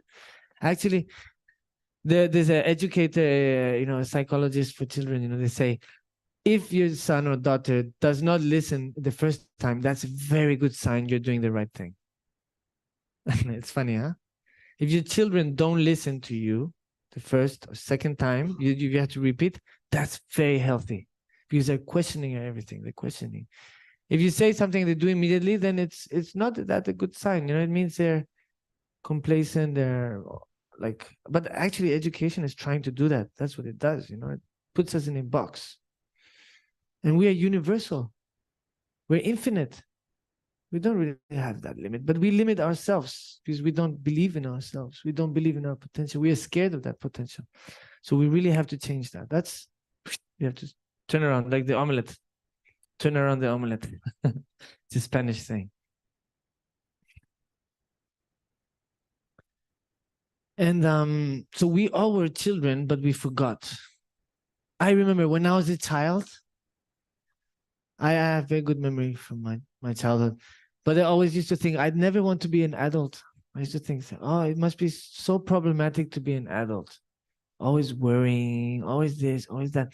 I'm so happy to be a child. I have no problems. I didn't understand why adults suffer so much mentally. I really didn't understand. So I didn't want to be an adult. I'm like, I never want to be an adult because look at them. Right? And now I'm the adult and I'm looking at my son and I'm like, okay, things have switched a bit, and I realized my mind is very problematic. I create so many problems for my life, for myself, for the people around me. I'll give you an example right now. Just to put on this chuba, I wanted to wear a normal t-shirt. And Geshe-la said, no, you should wear the chuba. It's good. It's respectful.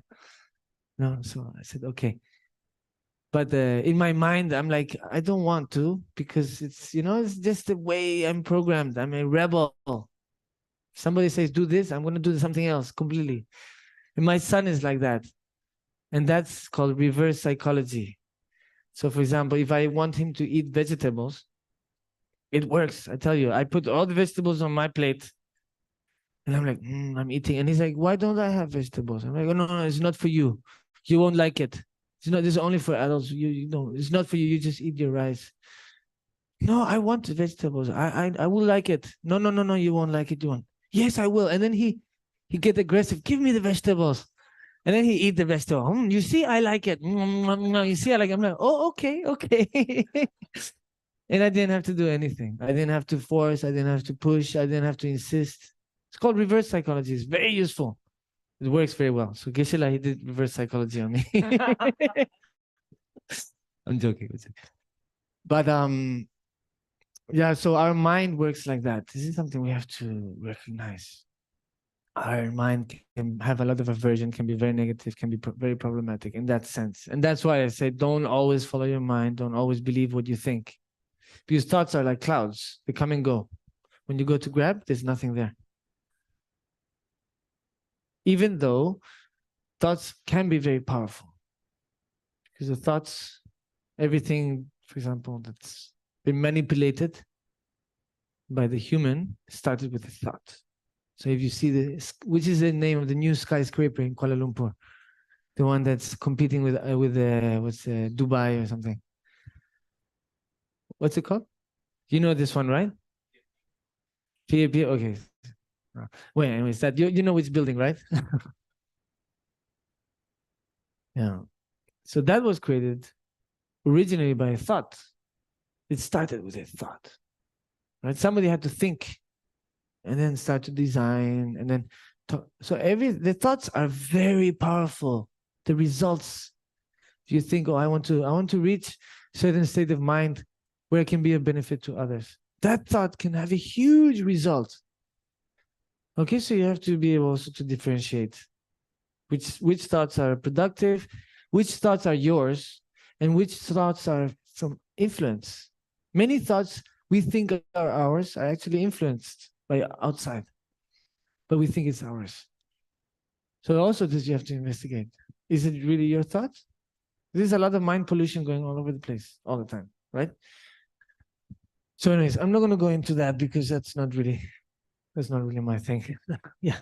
Also, there are some questions on YouTube. Can I ask? Oh, okay, YouTube.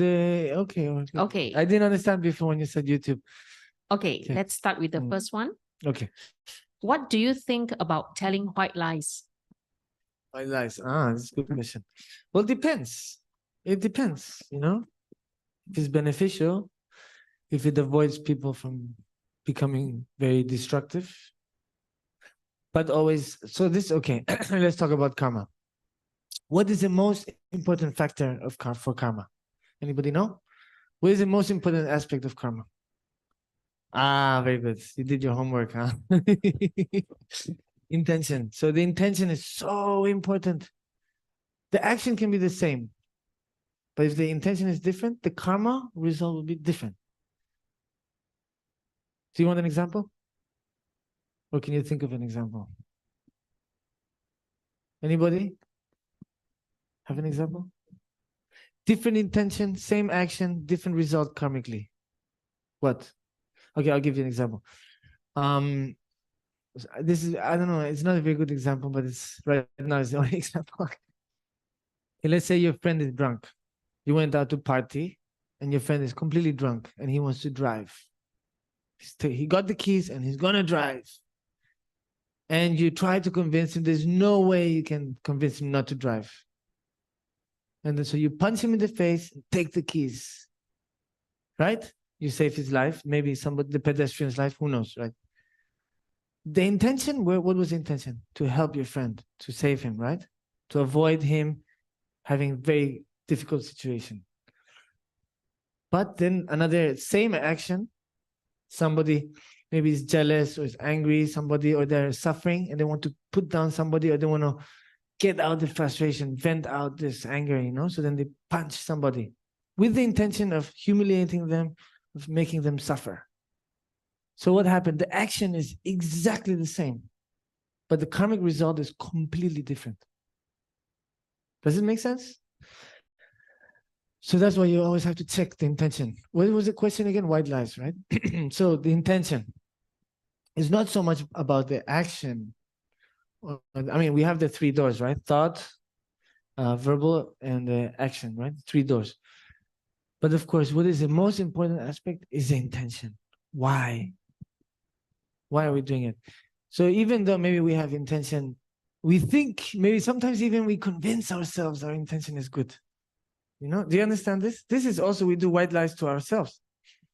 No, it's true. We lie to ourselves more than anybody else. Actually, to tell the truth, is we are lying to ourselves every day. It's just we don't want to recognize it. So, white lies to ourselves. No, I'm doing good.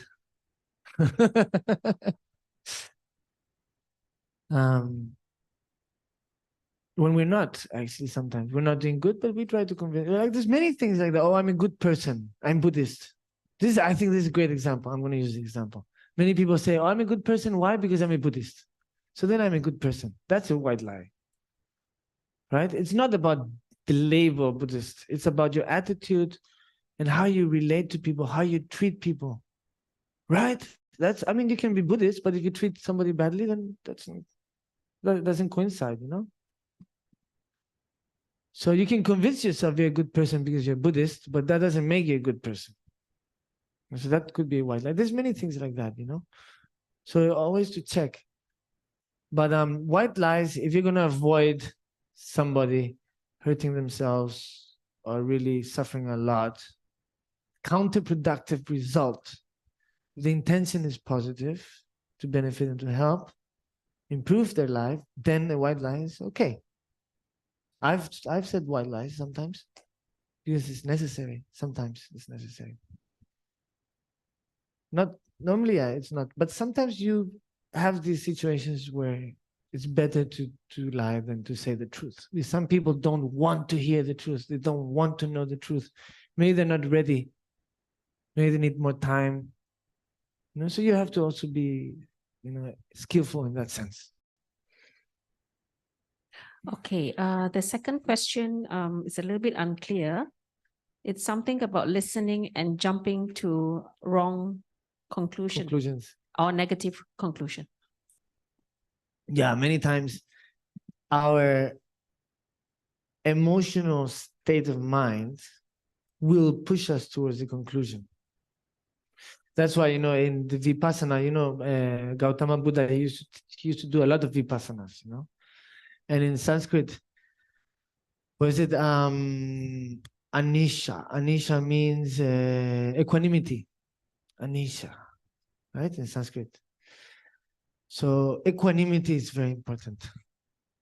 Very important, right? So what was the question again? Can you ask? Jumping to wrong conclusion, negative conclusion. Yeah. So that's why it's good to be equanimous, not to go one side or the other side, you know, because this is one of the problems we have. This is very clear. Buddha was talking about that already 2,500 years ago.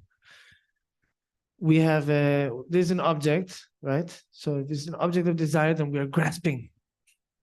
If it's something we don't like, then we have a rejection.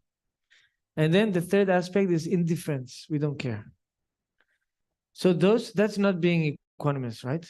So when we react towards the reality, we are conditioning that. And we have mountains of conditioning in our life from previous life and from this life.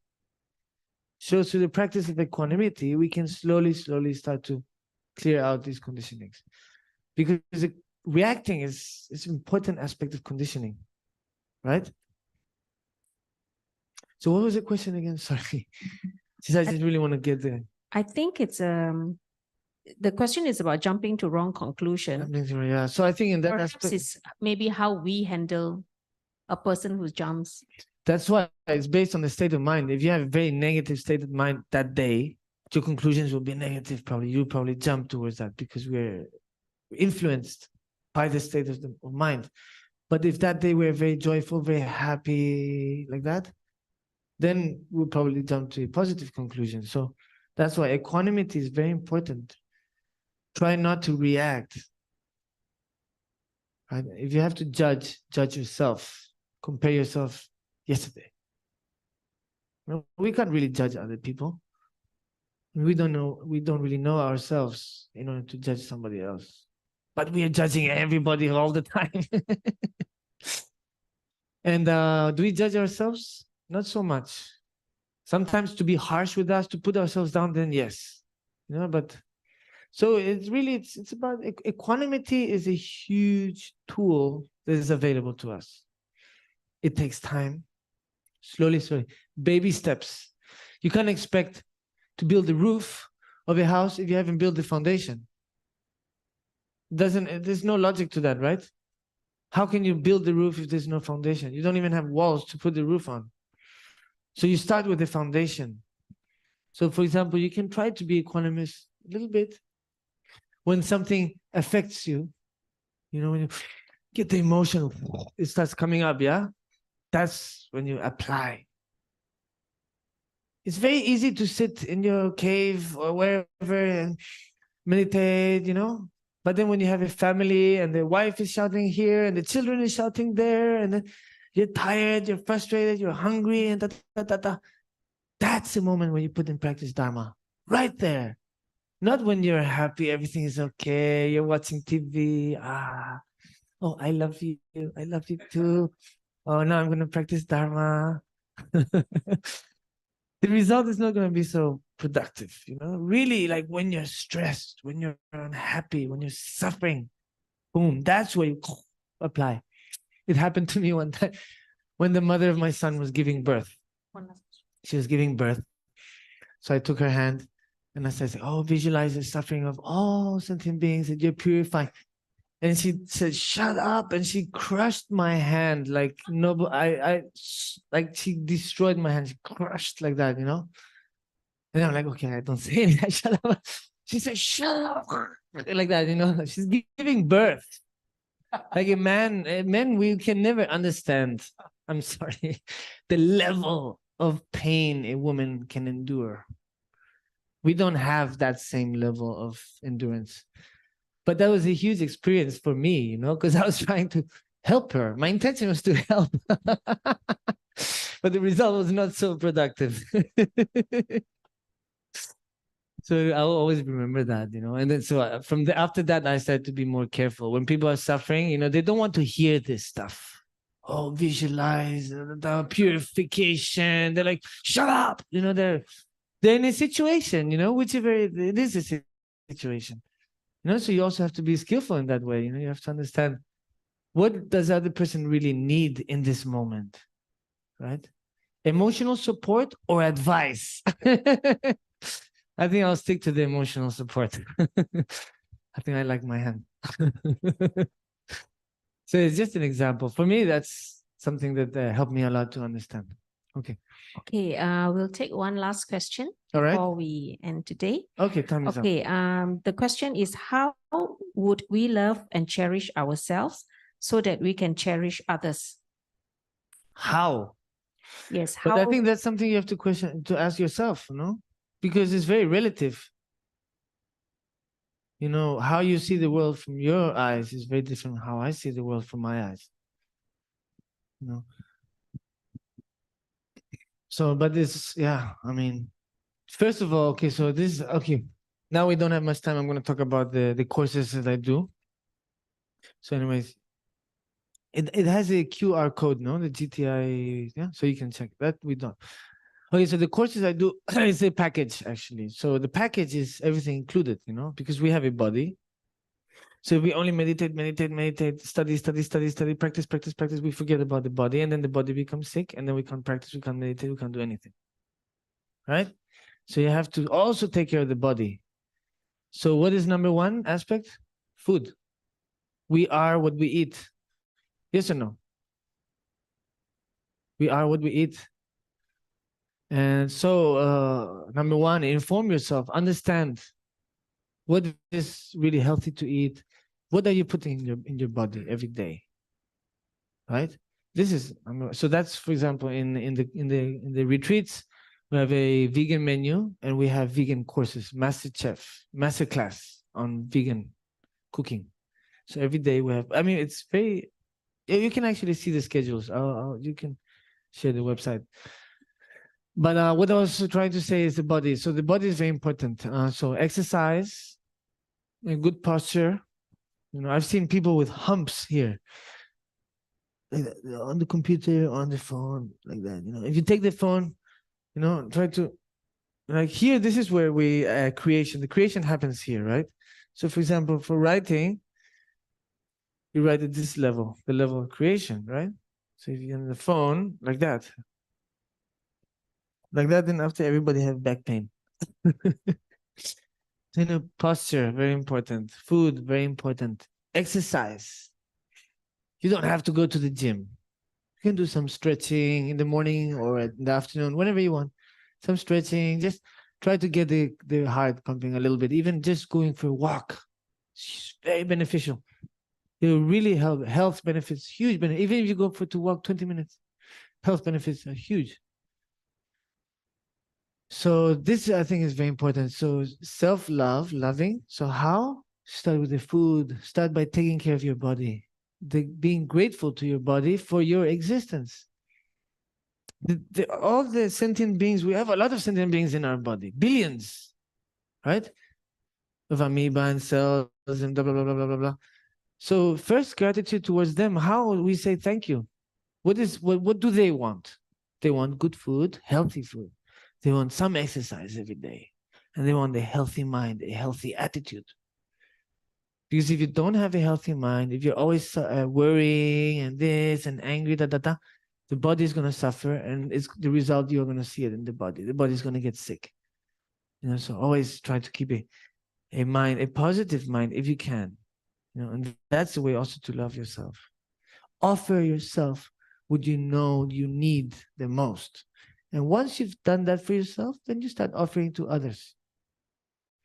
Me, until I think 2 years ago, when I was alone in my house, I wouldn't cook. I would open a tin, maybe instant noodle, whatever. But then when guests come, wow, then I cook, I prepare, I do shopping. Wow, I want to offer to others, yes. But to myself, no. Why? Why for myself I don't cook and I don't make this delicious meal? So since about 2 years ago, I started doing that for myself. Even if I'm alone, I cook for myself. And this actually made a huge difference. This is loving yourself, and then applying that to the others. Just an example. For me, it's like that. Each person, you can find your own. Okay? All right. Lazo, Ani? La. So, time is up. Okay, so let's dedicate all our thoughts today and the time we spent together, what we understood, what we didn't understand. We dedicate to the benefit of all sentient beings and keep the intention. So then with the intention, all the doors will open. Sanjo Sanjo Rimboje Mage Banam Kegyuje Kiwara Nyambara Mebaria Kone Hondo Kawa Sho Giwadi Nyudoda Lama Sange Dige Duara Jiga Maleba Te Sala Geba Sho Kare Rave Korwe Shingamdi Penandeva Mone Jun Sinde Siwan Tenzin Gyatso Shabe Side Pardo Thank you. Okay, thank you so much. So if you want to do a group photo, we can do group photo, yeah? We recite Thanksgiving Mandala prayer. Oh, okay. Yeah. Sorry. Yeah. Anyways, thank you so much for listening and trusting me. And I'm sorry I'm sitting on a throne, For me, it's not really my style. But Geshe-la, he insisted. So for me, it's important to make happy Geshe-la. So, and also all of you. So thank you, and please forgive me for sitting up so high. So I don't feel qualified, really, So thank you.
so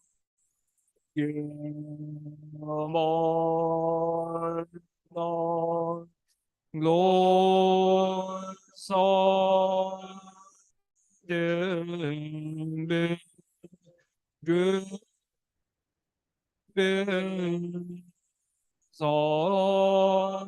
so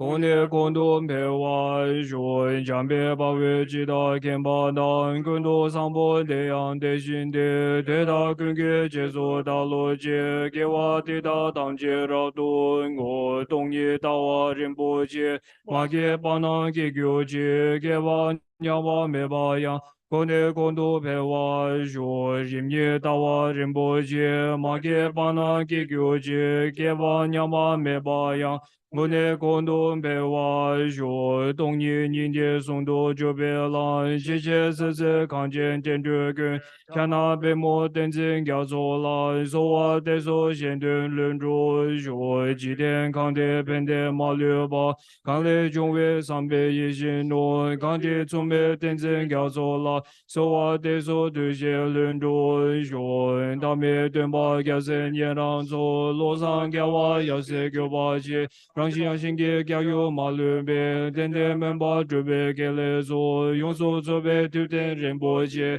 能让准备吗？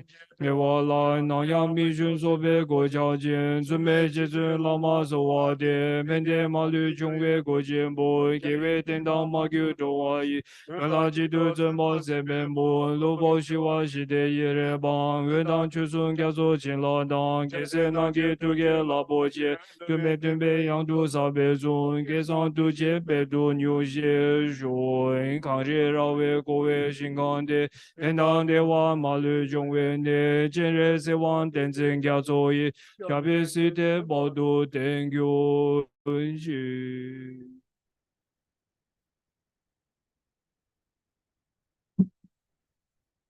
Thank you very much. Yeah. There's a request for offering to get some blessing and also then group photo. So please Sangha first. There'll be a public blessing. And we will have a group photo eventually.